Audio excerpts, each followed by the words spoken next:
Hi guys! Magandang gabi! Welcome back po dito sa Gandara SRU channel for Showbiz Update. Andito na naman nga po akong muli nagbabalik. Ang nagmamaganda ninyo kachismosang Kim Pao, wala na nga pong iba. Ang lokareta si Gandara SRU upang maghatid sa inyo ng latest update and fresh happenings patungkol kina Kim Chiu and Paolo Avellino. And para nga po sa gabing ito ang tatalakayin naman natin at pag-uusapan ay mayroon nga pong kinalaman na dito sa shinare ni Kimi na moment po nilang dalawa ni Paolo Avellino na talaga namang hanggang ngayon talagang ikinakikilig at mainit na pinag-uusapan ngayon sa social media. Pero bago po ang lahat sa mga di pa nakaka-subscribe sa ating channel, maaari lamang na pindutin po ninyo ang subscribe button at notification bell natin na nariyan sa baba upang kayo po maging updated at ma-notify tuwing may bago tayong chika at balita hinggil sa Kim Pao. Basta mga balita na may kinalaman kina Kim Chiu and Paolo Avellino, sagot na nga po natin yan. And dahil din po pala natin magpasalamat sa mga kakimpaw natin na nakatutok po parate gabi-gabi sa atin pong mga updates. Bilang pasasalamat, magbabasa tayo ng ilang comment nila para mapakinggan na rin, bigyan ng tinig ang kanilang mga komento sa loobin at opinyon hinggil po sa mga nangyayari ngayon sa Kim Pao. So eto na nga ang first commenter natin ngayong gabi ay si Ma'am Estelita Lalo. Shoutout po madam. At sabi niya, sorry to say, Kim Pao lang kami. Sayang oras pag si Paolo at hindi si Kimi ang kapartner. Tama na for Paolo. The king of denial. Wag apihin si Kimi. May karma yan. Actually, Ma'am Estelita Lalo, hindi naman po in denial si Paolo. Kung mapapansin po ninyo, every time na dinadirect to the point po sila tanungin, si Kim po ang unang sumasagot, si Pao, ay hindi, tumatango po muna ng mabilis si Pao. Tapos si Kimi unang magsasalita. Then agree na lang din po si Paolo Avellino. Pero kapansin-pansin po na tumatango siya. At the same time, pinagsisigawan niya din pag may event sila ni Kim. Si Kim naman po ay kung lagi siyang pinipigilan. Tumatakbo po parate papunta sa kanya para pigilan siya.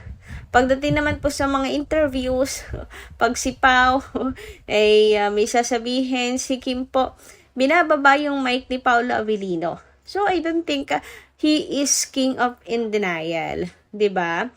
Siguro kailangan lang talaga ng oras. Lahat naman po tayo ay kinakailangan po ng tamang oras, 'di ba? Sa lahat ng bagay, kailangan po natin ng tamang oras. So si Kim po, hindi pa niya nararamdaman, kaya antayin na lang po natin.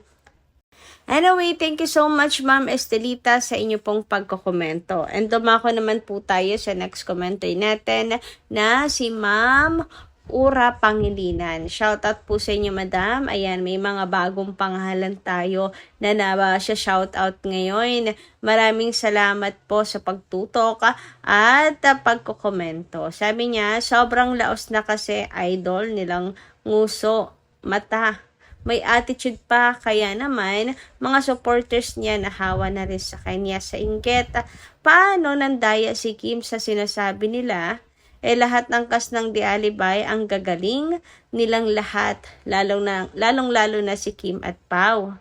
Anong magagawa ng mga bashers at idol nila?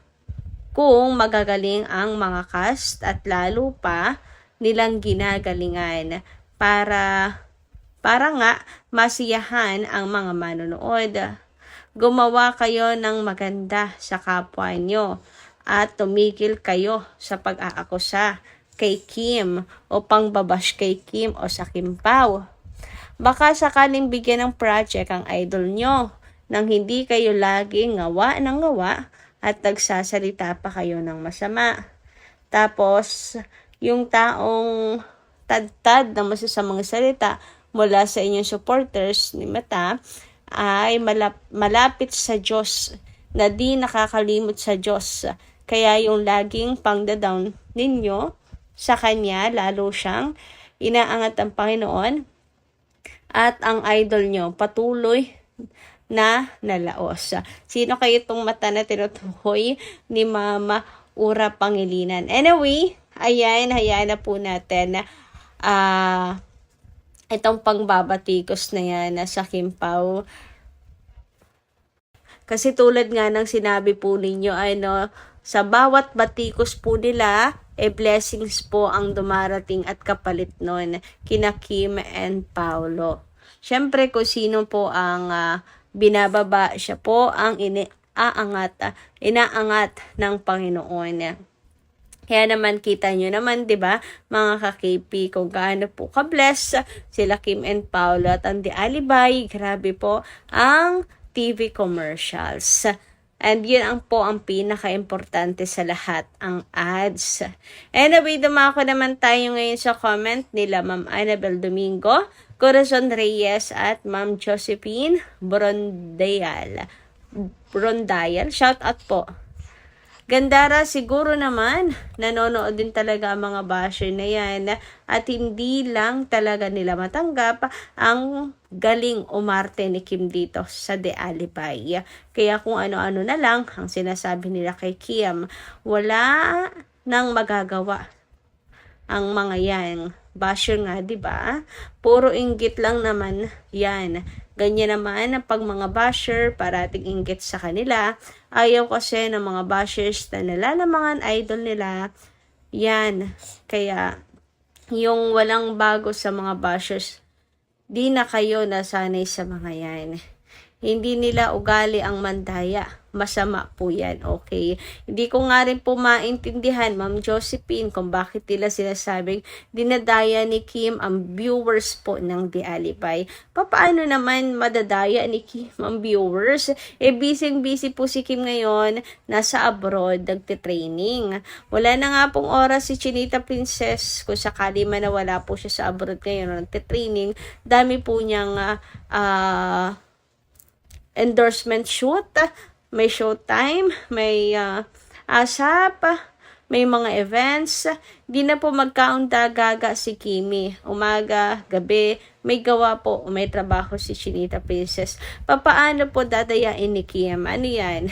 Lagi po nilang sinasabi na si Kim Bobita daw. Pero ginagawa nilang IT ngayon na kayang manipulahin ang viewers. Di ba na paghahalataan? Nakakaloka. Anyway, dumako naman tayo ngayon mga ka-Kim Pao dito sa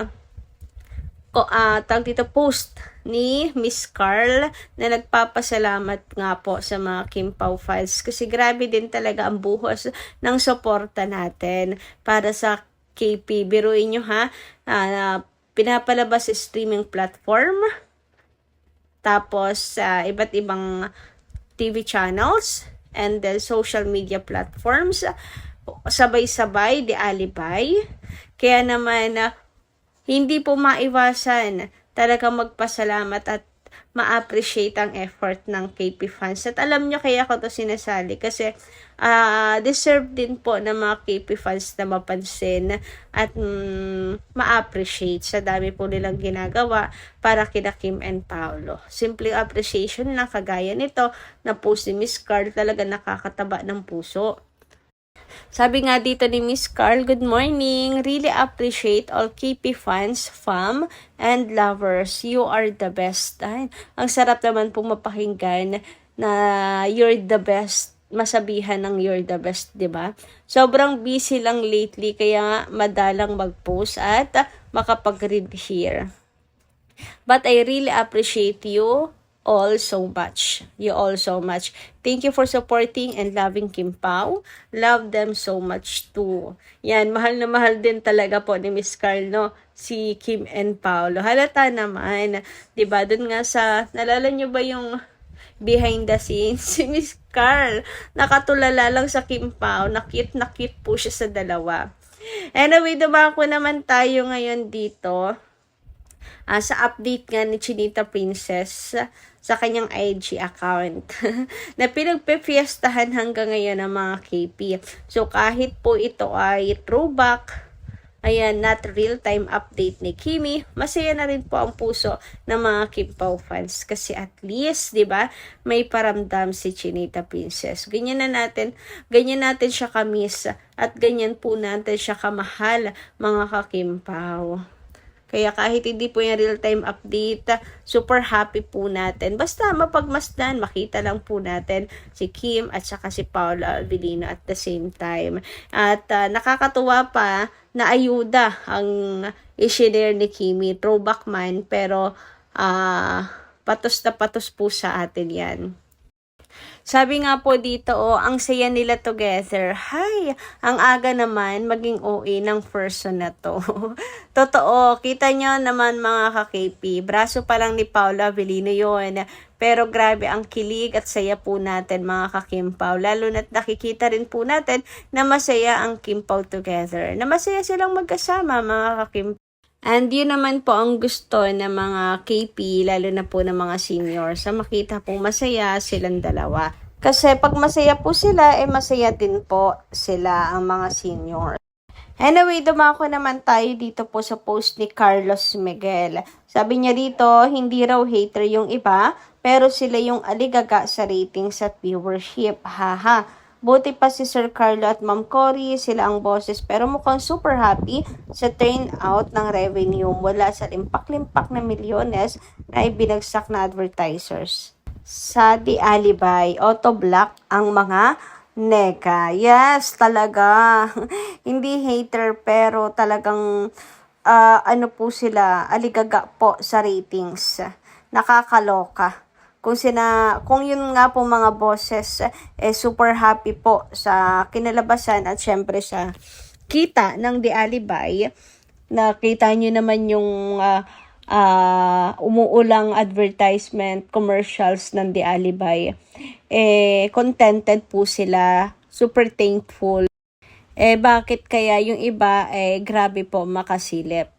'Di ba? Basta ako ang para sa akin, basta po okay po ang kita at hindi mawala po sa first lot ang The Alibay, okay na po ako doon. So kayo po, ano nyo masisay tungkol dito? Comment ka lang dyan sa baba. And agad dito lang po muna ang ating update. Thank you so much po sa inyong pakikinigan. Kita-kits po muli sa mga susunod pa natin chika tungkol sa Kimpaw. Maraming salamat at ingat po kayo palagi.